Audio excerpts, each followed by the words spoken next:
24 नवंबर 1971 की दोपहर को अमरीकी शहर पोर्टलैंड से सिएटल के लिए एक परवाज़ रवाना हुई, जिसमें सवार एक शख्स ने बम को फाड़ने की धमकी देकर भारी तावान हासिल किया।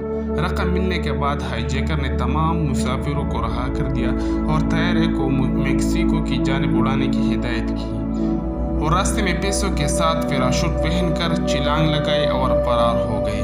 इस शख्स का नाम भी किसी को मालूम नहीं, बल्कि उसे फर्जी नाम डीबी कोफर के तौर पर जाना जाता है, जिसकी शनाख्त के लिए FBI ने 45 साल तक कोशिश करके हार मान ली।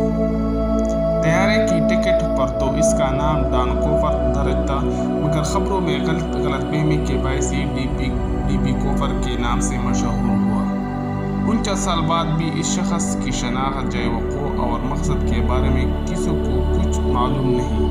किसी को नहीं मालूम कि तैयारे से छलांग लगाकर वो शख्स बच गया था या नहीं। DB coffer north west Orient airline की परवाज़ 30 रुपये पर सवार हुआ और तैयारे के पिछले हिस्से की नशिस्त पर बैठ गया। इसने सिगरेट जलाई और मशरूबात तलब की और इस दौरान 23 साल एयर होस्ट टीना को एक नोट दिया, जिस पर लिखा था, मेरे ब्रीफकेस में एक बम है, मैं चाहता हूँ कि तुम मेरे बराबर में बैठ जाओ। एयर होस्ट ने हिदायत के मुताबिक अमल किया और डीबी कोफर ने उसे अपने बाकी मुतालिबात यानी $2 लाख और 4 पैराशूट्स के बारे में बताया, जो सिएटल एयरपोर्ट पर लैंड करने के बाद दे जाना था। पुलिस और फ़िज़ाई अमले की जानिब से एयरपोर्ट पर रकम और पैराशूट को इकट्ठा किया जा रहा था और दूसरी जानिब पायलट तैयारे को एयरपोर्ट के गिर्द चक्कर दे रहा था। इस मौका पर मुसाफिरों को कुछ नहीं बताया गया कि एक मामूली मसले की वजह से तैयारे का ईंधन जलाया जा रहा है। 3.5 घंटे तक हवा में रहने के बाद तैयारा लैंड हुआ, जिसके बाद हाईजैकर को रकम और पैराशूट्स दे गए। डीबी कोफर ने तमाम 36 मुसाफिरों और अमले की 6 में से 2 अफराद को छोड़ दिया गया, जबकि तैयारे में ईंधन दोबारा भरा गया और वो मेक्सिको के लिए रवाना हुआ। इस वक्त तक रात हो चुकी थी और मौसम काफ़ी ख़राब था, मगर डीबी कोफर ने पैराशूट पहना और ओरेगन के मुश्किल मुकाम पर छलांग लगा दी। इसके बाद से ये हल तलब केस है और बिल्कुल किसी फिल्मी कहानी की तरह महसूस होता है, जिस पर हाल ही में एक डॉक्यूमेंट्री भी रिलीज़ हुई है। 1971 से 2016 तक FBI ने डीबी कोफर का सुराग लगाने की पूरी कोशिश की और रिकॉर्ड के मुताबिक ये एक सफ़ेदफाम शख्स था, जिसका कद 6 फुट 1 इंच और वज़न 70 से 80 किलोग्राम, उम्र 40 से 50 साल के दरमियान, भूरी आंखें, सियाह बाल काबिल ज़िक्र थे।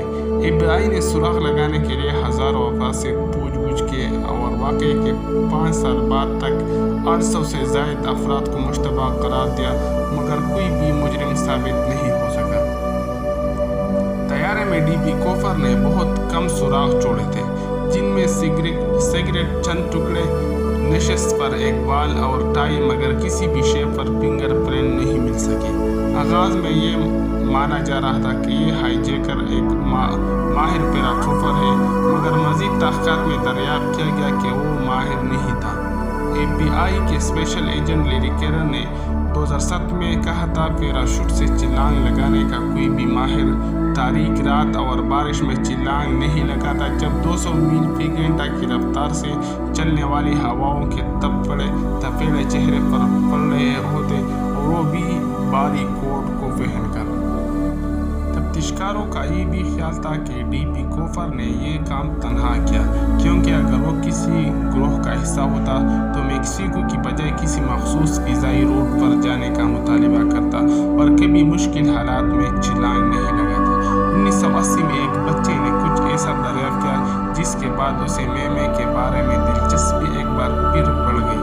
8 साल ब्रायन इंग्राम वाशिंगटन के दरियाई कोलंबिया के किनारे पर खेल के लिए खुदाई कर रहा था, जब इसने $20 के नोटों का एक बंडल दरियाफ्त किया, जो कि मजमूई तौर पर $5,800 थे। जब बच्चे के वालिदैन ने पुलिस से राबिता किया तो उन्हें इल्म हुआ कि इन नोटों के सीरियल नंबर इस रकम के हैं जो डीबी कोफर को दी गई थी। तैयारे में कुछ अशिया के अलावा ये वाहिद सबूत था जो हाईजैकर का मिला। दरियाफ्त करने के 6 साल سال بعد برائن انگرام کو اس رقم میں سے $2,760 دیے گئے ہیں۔ برائن نے 2008 میں $20 کا نوٹ $37 لاکھ میں نیلام کیا۔ اس واقعے کے بعد امریکی سول ایویشن اتھارٹی نے بوئنگ 727 میں کوفر وینز لگانے کی ہدایت کی۔ یہ کوفر وین در حقیقت طیاروں کے پچھلے حصے کی سیڑھیوں کے باہر لگایا جانے والی چٹخنی تھی تاکہ کوئی بھی پرواز کے دوران انہیں کھول کر باہر چھلانگ نہ لگا سکے، جسے ڈی بی کوفر نے لکھا اور پھر ہمیشہ کے لیے غائب ہو گیا۔ ویسے تو FBI نے اپنی تحقیقات 2016 میں ختم کر دی تھی، مگر ادارے کی جانب سے درخواست کی گئی تھی کہ اس حوالے سے کسی کے پاس معلومات ہو تو جمع کرائے۔ اگر آپ ہمارے چینل پر نئے ہیں تو پلیز چینل کو سبسکرائب کریں اور بیل آئیکن کو لازمی دبائیں۔ شکریہ۔